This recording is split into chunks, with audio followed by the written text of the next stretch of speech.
Olá, boa noite. Boa noite. Tudo certo? Sim, Então tá bueno. Hoje a programação vai ser, então, nós vamos corrigir a atividade do trabalho 2, né? Então vocês já devem ter. Há pouco aí eu liberei para vocês. Então deve ter ido pro e-mail de vocês. Aí a gente faz a correção juntos, aí a gente vai entrar no restante do conteúdo, nós vamos ter.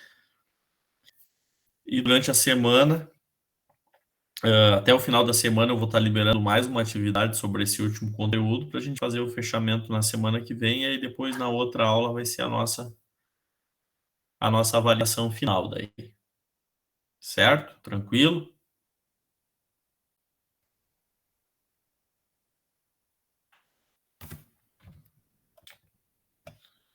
Então está bem. Deixa eu compartilhar aqui.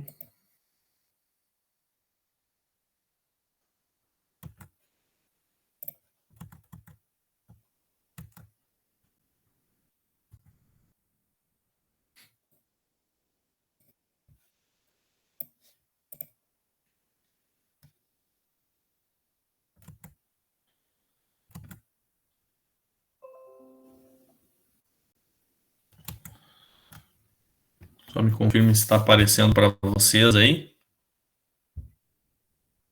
Sim. Sim. Então tá bem. A ideia é a gente seguir a mesma lógica, tá, da nossa aula passada aí, para a gente fixar bem esse conteúdo, entender, tirar as dúvidas, tá? Então a ideia é a gente trabalhar em cima disso, né? Então a gente viu a parte teórica na aula passada e vocês puderam trabalhar em cima das questões. E aí eu acho que a gente acaba tendo um compreendimento maior, né? Dessa forma. Então, a número 1, quem gostaria de começar aí? Eu começo. Ok. Um mercado perfeitamente competitivo é aquele que possui um número muito pequeno de pequenas empresas. Ela é falso. É falsa? Alguém arrisca por que aí que ela é falsa? Eu acredito que ele é falso, porque essa é uma questão de lógica também, porque automaticamente, se para ser competitivo tem que ter um grande número de empresas, correto? Porque é Exatamente. bem provável que no local pequeno sempre vai ter uma ou outra que é maior, que tem mais fundo financeiro que vai conseguir se estabelecer naquele lugar ali, vai acabar não sendo competitivo com as menores, né? Isso. Então tá correto, né? O Josué trouxe bem o conceito, né? Então o conceito de mercado perfeitamente competitivo é aquele em que a gente tem um grande número de pequenas empresas, né? Então, diferente do que diz ali, possui um número muito pequeno. Na verdade, esse mercado ele tem um número muito grande, onde nenhuma empresa consegue ser dominante ou ter um poder de influência nesse mercado, né? Então, o poder de ditar o preço, determinar o preço, né? Então, onde as empresas acabam competindo entre si, né? Diferente de outros modelos aí de mercado que a gente nem trabalhou, né? Mais de monopólio, de oligopólio, né? Um mercado perfeitamente competitivo é praticamente o mercado aí das, é, das empresas aqui da nossa região, que seja, né? Do comércio. Então, onde a gente tem um grande número aí de pequenas empresas que acabam competindo, porém nenhuma tem essa influência, né? Sobre as demais, principalmente com relação a preços aí, quantidades, né? Muito bem, então essa é falsa, né? A número 2, quem gostaria?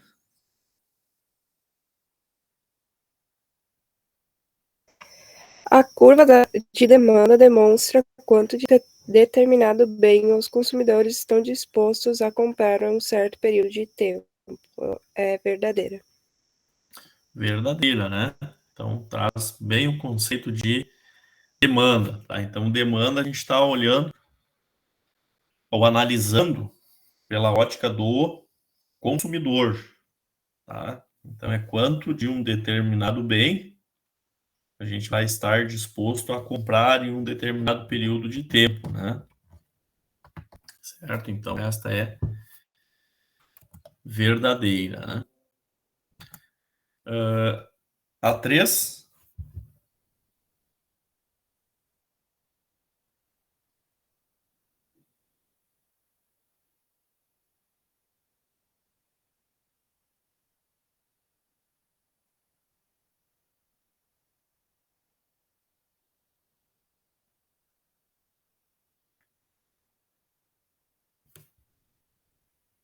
quem arrisca 3 aí? Franciele, Aline, que não responderam ainda.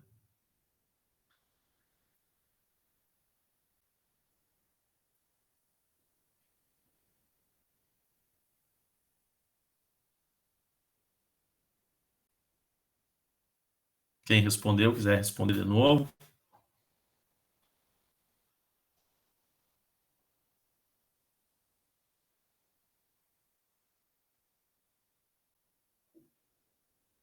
Você travou a minha internet? Não, vocês estão ouvindo? Tá. As expectativas do consumidor quanto aos preços no futuro não é uma determinante da demanda. Essa é falsa. Essa é falsa, né? Ninguém arrisca por quê, hein? Questão lógica, né? Porque a expectativa do consumidor quanto a preço futuro é uma determinante da demanda, né? Então, lembram daquele exemplo que a gente usou, né? Do aumento no preço do combustível, por exemplo. Se sai uma notícia dizendo que aumentou tantos centavos na refinaria, automaticamente a gente entende, né, que esse aumento vai chegar nos postos em determinado momento. Aí o pessoal faz o quê?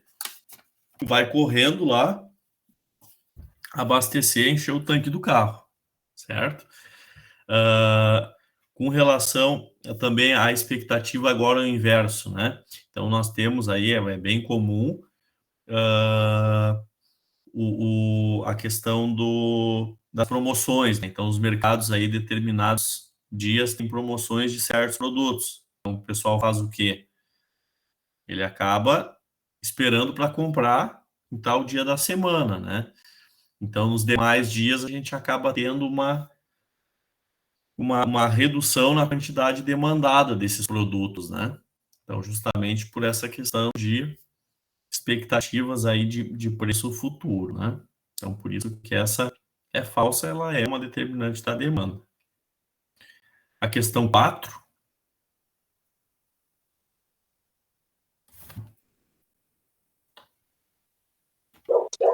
A curva de demanda individual mostra a relação entre o preço e a quantidade demanda de um bem por um consumidor. Ceteris paribus. Ela é verdadeira. ali faltou um demandada, né? Faltou quantidade demandada. Então, a curva de demanda individual vai mostrar a relação, né? Entre o preço e a quantidade demandada de um bem por um consumidor. Ceteris paribus. Alguém lembra aí o que é esse conceito ceteris paribus?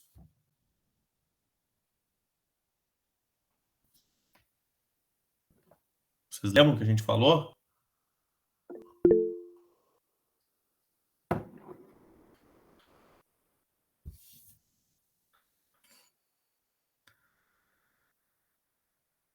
Então, quando a gente trabalha com relação preço e quantidade, então a gente está tratando aí da lei da demanda, certo? Quando a gente trabalha com essa relação, todas as demais variáveis, como por exemplo a que a gente viu anteriormente, expectativa do consumidor, elas são fixas, então a gente não considera para análise. Isso quer dizer o conceito ceteris paribus. Todas as demais variáveis, elas permanecem constantes, elas não alteram. Então, outra variável, por exemplo, outra determinante, renda do consumidor. Por exemplo, para me analisar aquela relação, se o preço aumenta, eu vou consumir menos. Eu não estou considerando a renda para fazer essa análise. Porque se eu tivesse um aumento de renda, por exemplo, essa lei já não seria verdadeira, porque se aumentasse a minha renda, eu poderia adquirir mais daqueles bens, mesmo que o preço tivesse subido. Então, por isso que quando a gente trata somente da relação preço-quantidade, as demais determinantes a gente mantém elas fixas, né? Então, essa 4 é verdadeira por isso. A número 5.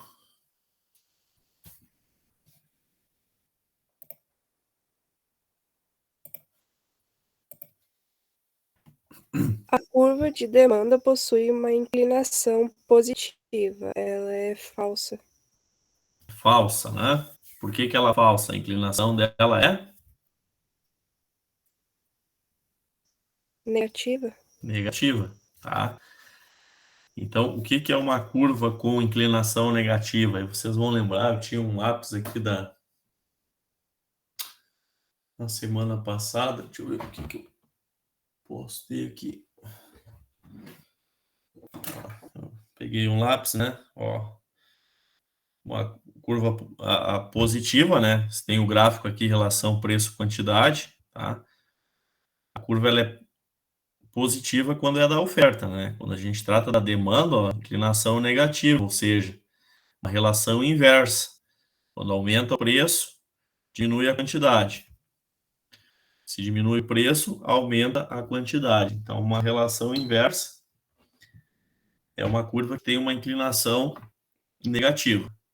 Tá? Então, por isso que ela é falsa. A número 6.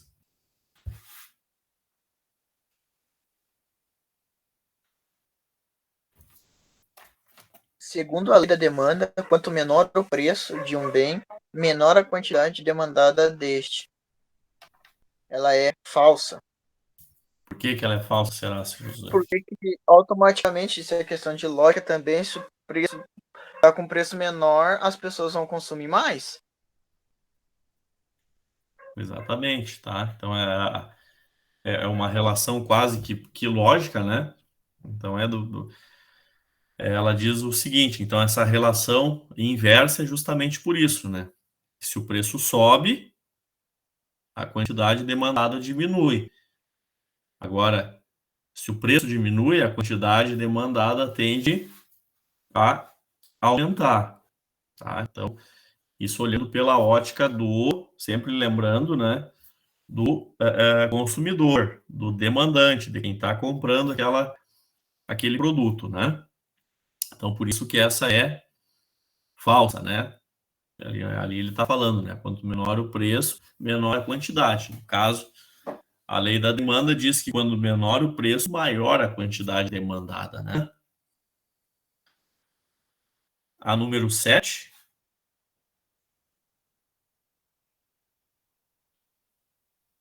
A curva de oferta mostra quanto de determinado bem as empresas estão dispostas a vender num determinado período de tempo. É verdadeira. Agora, nós estamos analisando, então, o lado do ofertante, de quem está vendendo determinado produto ou serviço, né? Então, essa curva de oferta vai mostrar quanto que eles estão dispostos a vender em determinado período de tempo. Então, como bem dito, né, ela é verdadeira. Tá? A número 8.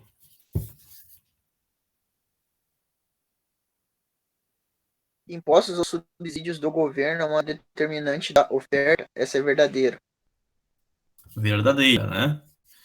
Então, o que são...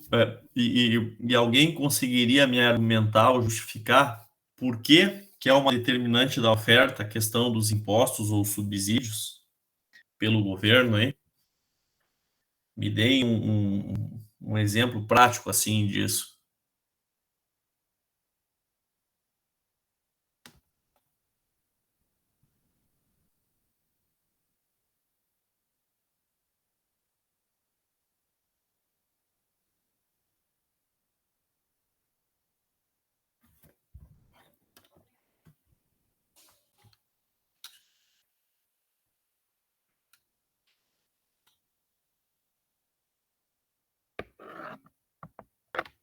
Quem arrisca aí alguma coisa?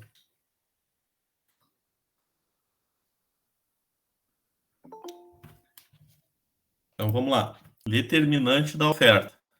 Então, olha só. Então, se é um determinante da oferta, ele vai determinar se as empresas vão ofertar mais ou ofertar menos produtos. Tá? Ofertar, vender, né? Ou colocar para venda os produtos. Tá?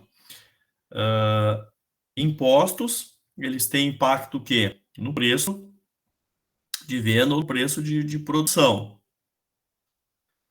Subsídio, tá? O que é um subsídio? É um benefício, tá? Na forma financeira, tá? De forma financeira para uma empresa exercer determinada atividade, tá? Seja na cessão de um prédio, na cessão de um terreno, na isenção de um determinado tributo por um período de tempo, tá? Então, isso é um subsídio. Agora eu pergunto para vocês, se a prefeitura de um determinado município aí resolve fornecer prédios, tá? A custo zero de aluguel, então ele fornece o prédio para empresas que desejam se instalar para fabricar calçados, por exemplo. Ele vai fornecer o prédio. Vocês acham que vai ter mais ou vai ter menos produção de calçados na cidade?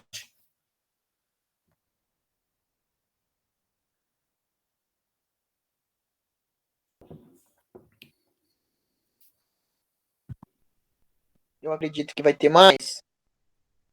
Vai ter mais, né? Então, isso é um subsídio. Se a empresa fornecer, se a prefeitura fornecer esses prédios para as empresas se instalarem para produzir calçados, automaticamente mais empresários haverão mais empresários interessados em se instalar nesse prédio de custo zero, de graça, tá? Para efetuar essa produção. Então, isso é um subsídio, um exemplo, né? Que vai impactar diretamente aí na oferta, nesse caso, da produção de calçados. Certo? Um exemplo também com relação aos impostos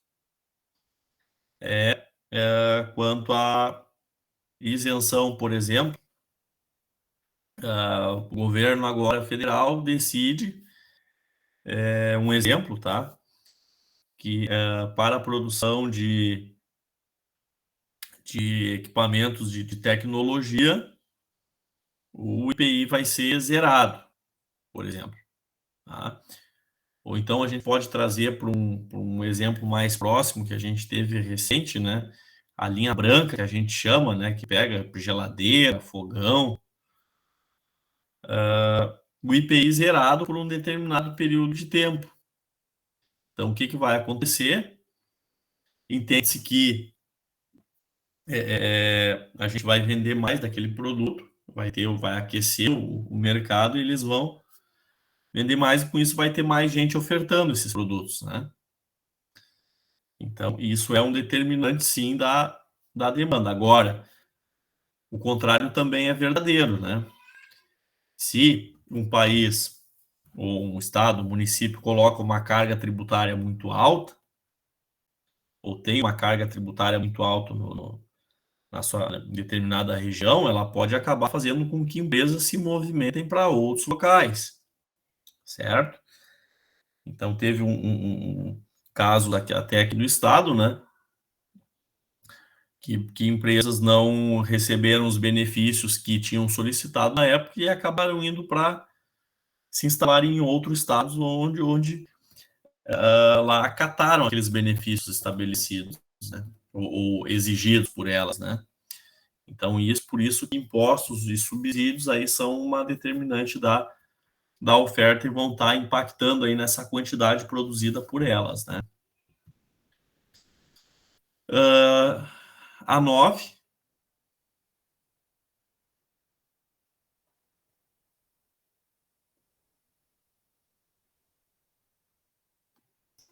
A lei da oferta mostra a relação entre o preço e a quantidade ofertada de um bem por uma empresa. É verdadeira. Relação também, quando fala lei de oferta, relação preço e quantidade. Tá? As demais variáveis, como a que a gente viu, imposto e subsídio, por exemplo, elas permanecem fixas, né? Aqui a gente vai estar trabalhando só com essa relação. E aí alguém já pode fazer o link aí com a número 10.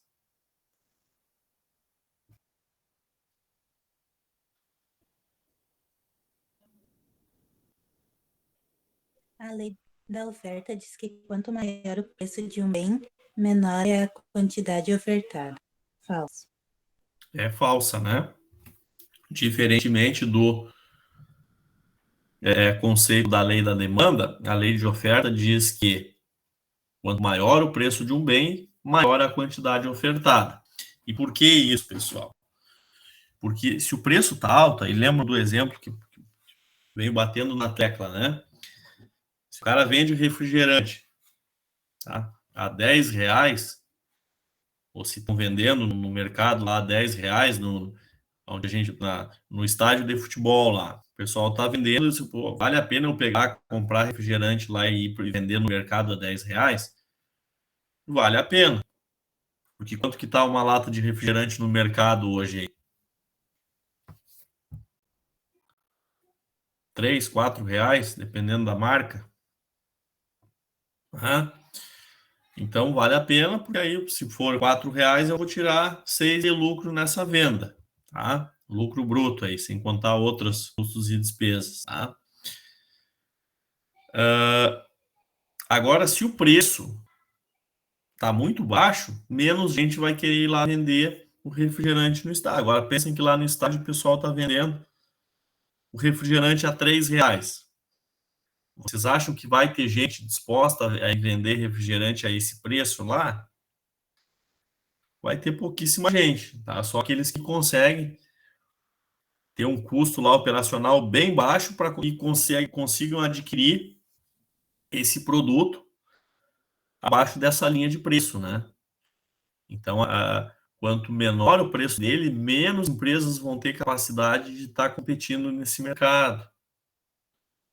Então, por isso que a quantidade ofertada vai diminuir. Menos gente vai estar disposta, né, a inserir os insumos disponíveis, seja financeiros ou os demais, né, para produzir uma atividade com que o retorno vai ser bem baixinho. Então, por isso que quando o preço está mais alto, mais gente vai estar disposta a vender, comercializar aquele produto ou serviço, né? Então, isso que diz a lei da oferta, que quanto maior o preço, por isso que essa alternativa é falsa, né? Quanto maior o preço, maior é a quantidade ofertada, e não menor como está na questão. Certo? Feito isso, alguma dúvida quanto a essas questões? Foi tranquilo?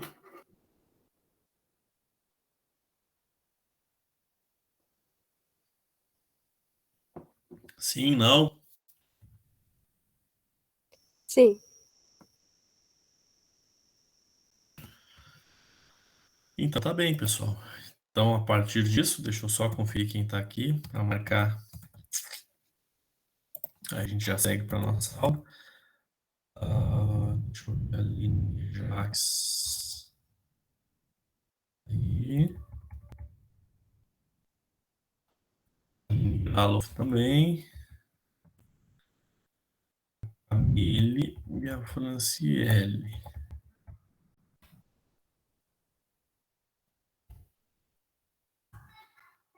Camille, a Franciele e o Josué.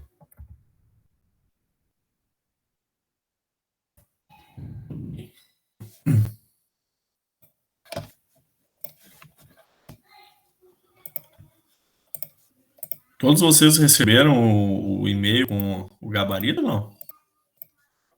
Sim, sim. Sim. Eu não. Eu mandei há pouco tempo, tá? Eu não sei se foi no início da aula ali. A gente dá uma olhada depois, não sei se você tinha olhado já ou olhou agora há pouco. Eu não até olhei dei ainda, uma professor. procurada. Tá. Oi, eu não olhei ainda porque eu tô sem bateria, eu tô chegando em casa, tá? Daqui a Tá. pouquinho eu já consigo colocar a bateria. Tranquilo. Então tá. Ó, a partir de hoje, então, a gente vai fazer o nosso encerramento aí do conteúdo. Então, a gente vai começar vendo equilíbrio de mercado, né? Então, a ideia é a gente ver os conceitos também. E aí, durante a semana, eu acho que até o final de semana eu devo estar liberando mais algumas questões para vocês responderem, a gente corrigir a aula que vem e fazer um fechamento geral daí do conteúdo para se preparar para a nossa avaliação final, né? Então, o que é o equilíbrio de mercado, né? Equilíbrio de mercado, ele quer dizer o quê? Exatamente quando a quantidade demandada, ela vai ser igual à quantidade ofertada, tá? Isso que a gente chama de equilíbrio de mercado. Na verdade, tá? Essa é uma situação meio utópica, tá? Que a gente pode chamar assim, porque o mercado ele vai estar sempre em equilíbrio, né? Jamais a gente vai ter um momento lá em que tudo que é produzido se consome, né? Então, dificilmente isso acontece, né? Se a gente pegar o exemplo do pãozinho lá na padaria, né? Então, o cara vai produzir uma fornada de pão lá. Vou fazer bem certinho com a quantidade que o pessoal vai vir comprar aqui. Acontece o quê? Ou às vezes falta, né? Ou às vezes vai sobrar pães, né? Então, é exatamente isso. O mercado vai se equilibrando. Então, no dia seguinte, se o cara fez mais hoje, provavelmente amanhã ele vai pensar, não, tem que fazer um pouquinho menos que não saiu tudo. E ainda assim, às vezes tem a quebra, né? Porque às vezes pode ter uma demanda maior em um determinado dia, por algum motivo específico, né? Às vezes pode ter uma demanda menor. Então, isso vai variando e o mercado vai se regulando, né? Mas a lógica é essa, quando o mercado atinge o equilíbrio, então não tem pressão por mudança de preço, né? Então, quando uma empresa vai produzir exatamente aquilo que o pessoal está querendo comprar a um determinado preço, né? Então, o preço não vai mudar, não vai ter flutuação de preço, né? Porque está num ponto que é bom tanto para o consumidor quanto para o produtor, tá? Então, o ponto de equilíbrio é exatamente a interseção, tá, da curva de oferta e da curva de demanda. É onde as curvas se cruzam. Tá? Então, se vocês olharem no gráfico ali, a curva vermelha com a curva azul. Tá? Então, onde elas se cruzam é o chamado ponto de equilíbrio de mercado.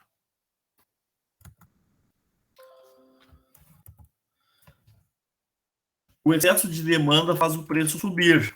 Então, aqui a gente vai começar avançando um pouquinho nesses conceitos, né? Então, se o preço de um bem estiver abaixo do preço de equilíbrio, a gente vai ter um excesso de demanda desse bem. Um exemplo que a gente pode ter disso, né? É uma promoção. Por exemplo, a gente vai no mercado e tem alguma coisa muito abaixo do preço de mercado, o que a gente faz? A gente compra mais, pega 1 ou 2 pacotes a mais, porque está na promoção. Não é assim que funciona, tá? E só que o excesso da demanda, né, vai causar o quê? Vai ter uma compra maior daquilo que os produtores vão estar dispostos a vender, tá? Por consequência, depois o mercado ele vai se regulando. Com esse aumento da demanda, os ofertantes eles tendem a aumentar esse preço posteriormente, certo? Porque eles têm um limite de venda daquele produto. Se porventura, poxa, o cara faz uma promoção lá do papel higiênico e ele não esperava que o pessoal fosse tanto atrás daquele papel higiênico. Quando vê as prateleiras estão esgotando o produto, o cara vai ter que subir o preço de novo, né? Então, vamos ter que aumentar o preço aí, porque o meu fornecedor lá não está garantindo também, né? Então, o aumento no preço, tá, vai eliminar o excesso da demanda, mudando a quantidade demandada e ofertada de novo, né? Então, o mercado se move para cima ao longo da curva da demanda, diminuindo a quantidade demandada. Isso no caso do aumento do preço, né? E o mercado se move para cima ao longo da curva de oferta, aumentando a quantidade ofertada, né? Então, quando a gente tem um aumento de gente querendo comprar um determinado produto, o preço vai subir, certo? Porque é muita gente comprando, está diminuindo o estoque, esse produto está ficando raro, a gente pode dizer assim, né? Aí o preço vai aumentar, certo? Se alguém tiver dúvida, vocês vão me interrompendo, tá? Já o excesso da oferta vai fazer o preço cair. Então, o que quer dizer isso, né?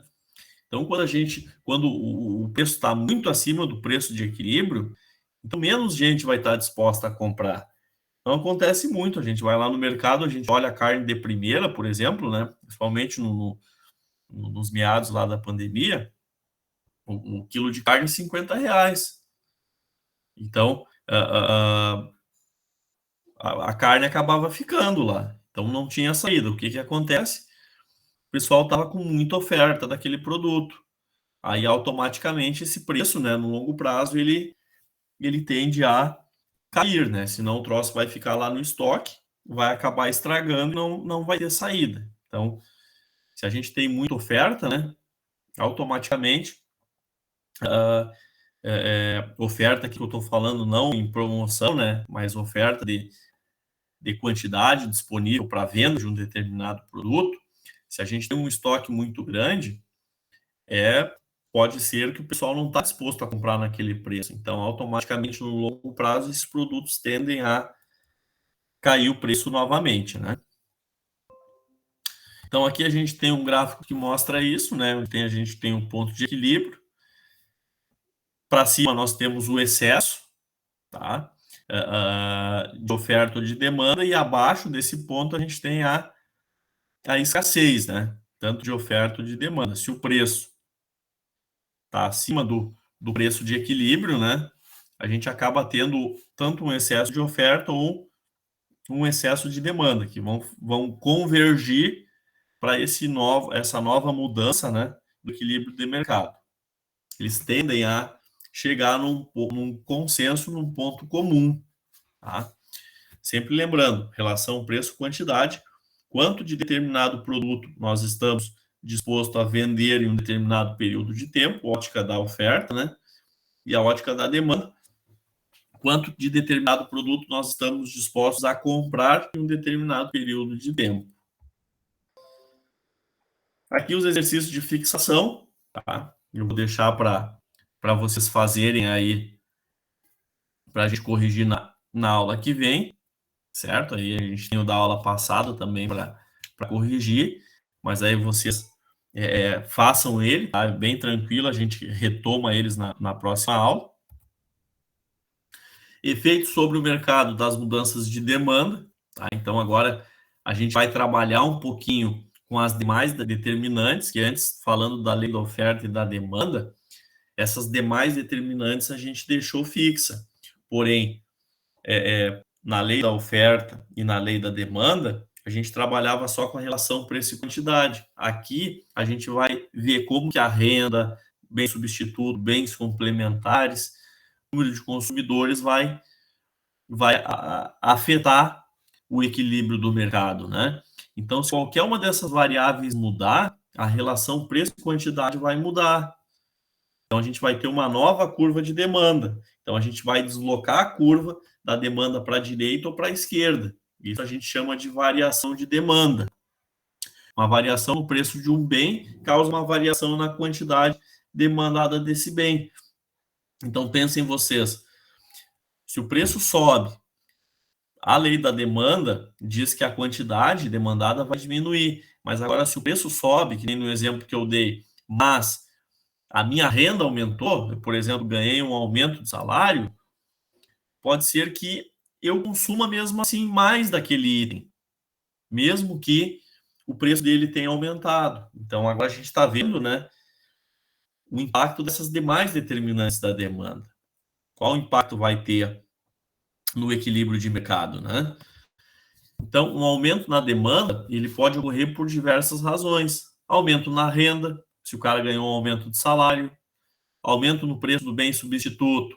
Então, lembrem da análise da pizza, por exemplo.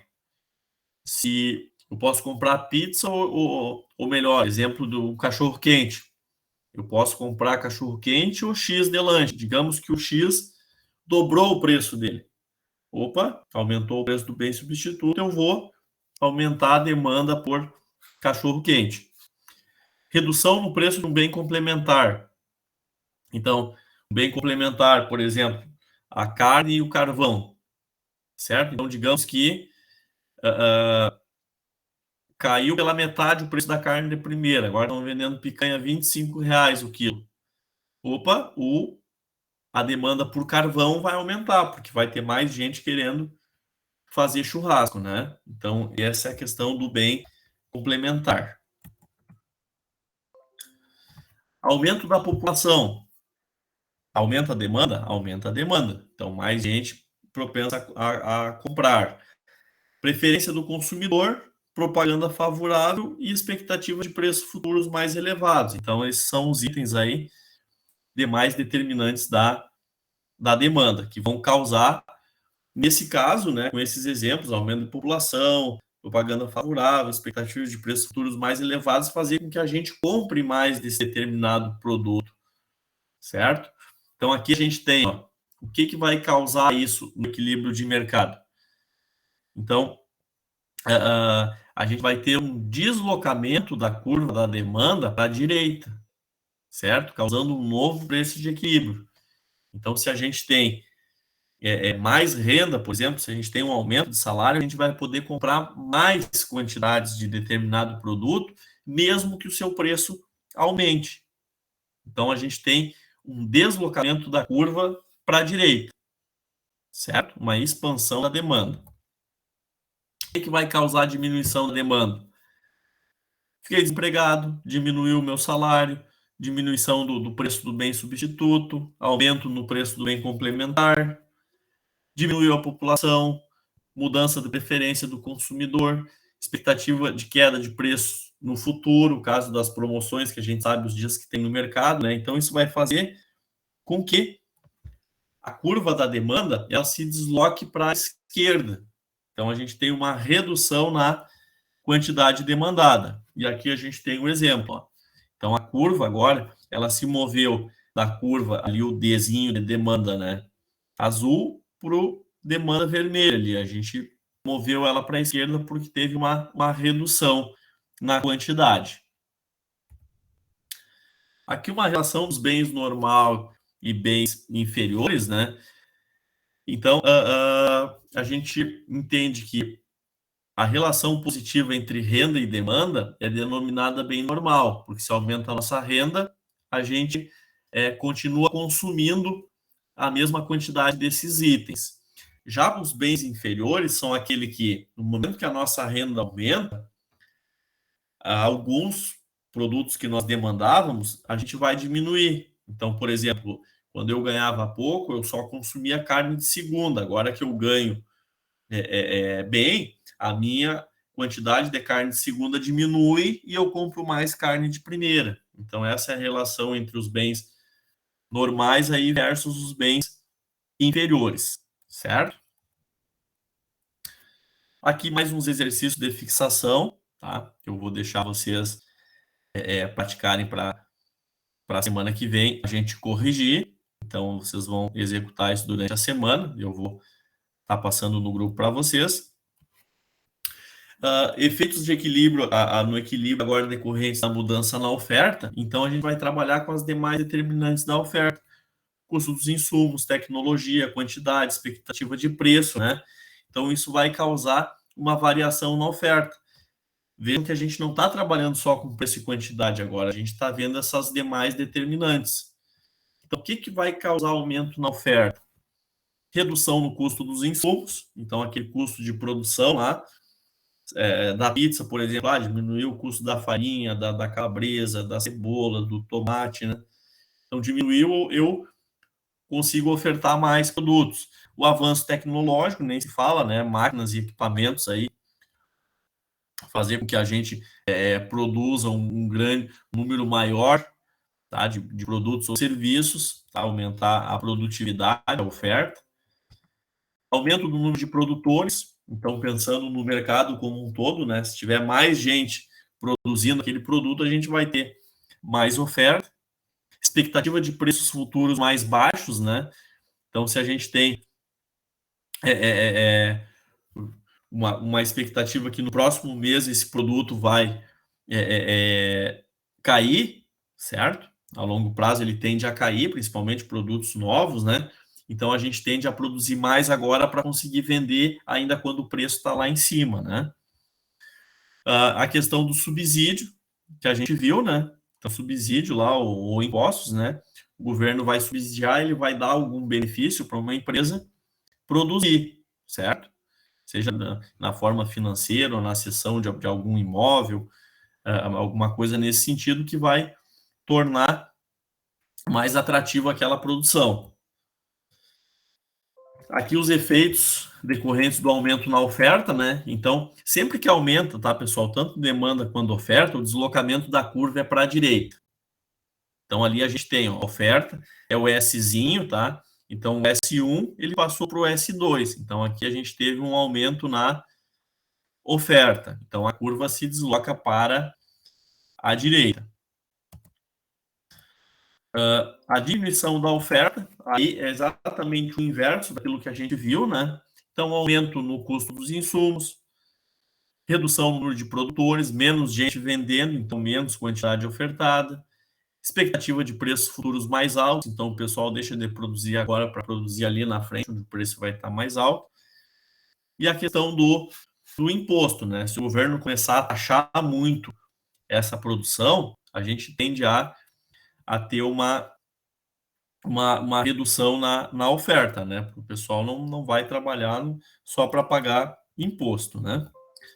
Então, quando acontece isso, essa redução da oferta, a gente tem graficamente, né? Então, se desloca para a esquerda, assim como a curva da oferta, da demanda. Então, tanto a demanda quanto a oferta, uma redução desse mercado vai deslocar a curva para a esquerda. Então, S ali agora, da curva azul, está indo para a curva vermelha, está se deslocando para a esquerda. E esse é o termo que nós utilizamos para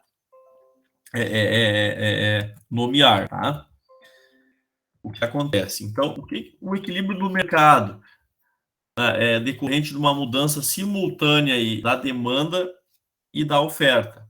Então, a gente viu o primeiro uma variação na demanda e depois uma variação na oferta. Então, o que vai acontecer com o preço, tá, e quantidade de equilíbrio quando a demanda e a oferta aumentar simultaneamente? Então, vai depender de qual mudança vai ser maior, certo? Então, quando a oferta e a demanda aumentam, a quantidade de equilíbrio também vai aumentar, porque ambas as mudanças vão aumentar a quantidade de equilíbrio, certo? Agora, se a gente tem reduções simultâneas, tanto na oferta quanto na demanda, então a quantidade de equilíbrio vai cair também, né? Agora, o preço de equilíbrio ele vai depender de qual mudança vai ser maior, certo? Lembrando que a redução da demanda ela vai pressionar a queda do preço, porque o produto vai estar estocado lá no mercado, não está vendendo. Aí o cara vai pensar, poxa, eu tenho que vender esse negócio, então eu vou ter que baixar o preço. O pessoal não está comprando porque o preço está muito alto. Já a redução na oferta vai pressionar para um aumento de preço. A gente tem a crise a quebra de safra lá do tomate. O preço do tomate vai lá na altura, né? Falta chuva. E aí o preço do tomate dispara. Como tem pouco tomate à venda, o que o pessoal faz? Se eu botar o preço baixo, todo mundo vai consumir o tomate. Então o preço vai lá para cima porque está difícil conseguir. O pessoal está cobrando mais caro por ele, né? Então aqui a gente tem, né, um gráfico onde a gente demonstra essas variações simultâneas, né? Então se varia só a oferta, só a demanda, né? Então vocês notem que aonde o gráficozinho se cruza, né? Os pontos onde a gente tem esse cruzamento são os novos equilíbrios de mercado que podem ser causados, né? Variantes dessas variantes das variações, né? Para ser bem redundante aqui, né? Não, mas então, fruto dessas mudanças, a gente tem um novo ponto de equilíbrio, tá? Então, ponto de equilíbrio é onde a curva da demanda cruza com a curva da oferta. E aí depois a gente tem mais 2 exercícios de fixação. Acabei sendo um pouco rápido, mas eu vou pedir o que combinar com vocês. Esses exercícios aqui, tá? Eu vou pedir que vocês façam para a gente corrigir na próxima aula. Então, a gente vai fazer a redução, ele começa aqui. Opa, desculpa. Ele começa aqui, porque a gente começou na outra aula, né? Então, vocês continuem. O equilíbrio de mercado é mostrado pela interseção da curva tal com a curva tal, tá? Então, vocês façam no caderno de vocês, mas assim, tá, pessoal? Eu não vou cobrar um trabalho lá no virtual, mas eu vou pedir que vocês façam essa atividade, copiem essas questões no caderno, certo? E aí nós vamos corrigir junto na semana que vem, tá? Depois, em cima dessas, eu vou colocar mais um trabalhinho para vocês irem estudando para a nossa revisão, que aí semana que vem a gente vai corrigir essas questões, vai ter uma revisão de todo o conteúdo para a nossa avaliação final depois. Essa parte tem bastante detalhes, tá? E eu vou pedir que vocês façam a leitura novamente, façam as questões junto, tá? Então, façam a leitura dos slides e vão fazendo as questões. Isso vai auxiliar vocês a gravar bem essa parte do conteúdo, tá? Só que eu preciso, assim, eu não vou cobrar, eu não vou botar um trabalhinho lá no virtual para vocês realizarem. Vocês vão ter que ter a disciplina de fazer agora, tá? E nós corrigimos na semana que vem, certo? Quem tiver dúvida durante algum conceito, não entendeu, pode mandar uma mensagem, um áudio lá, enfim, que eu estou retornando assim que possível para vocês, certo? Tranquilo? Sim.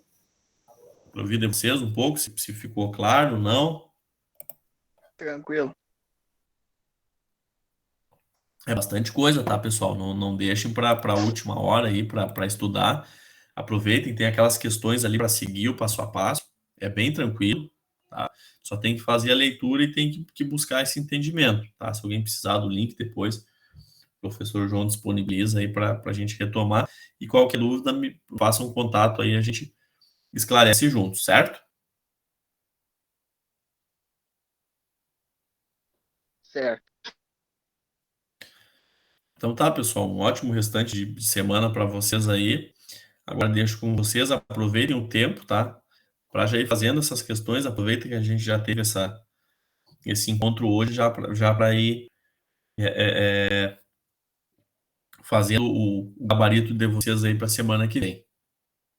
Tá bem? Uma boa noite aí e fico à disposição, se alguém tiver dúvida.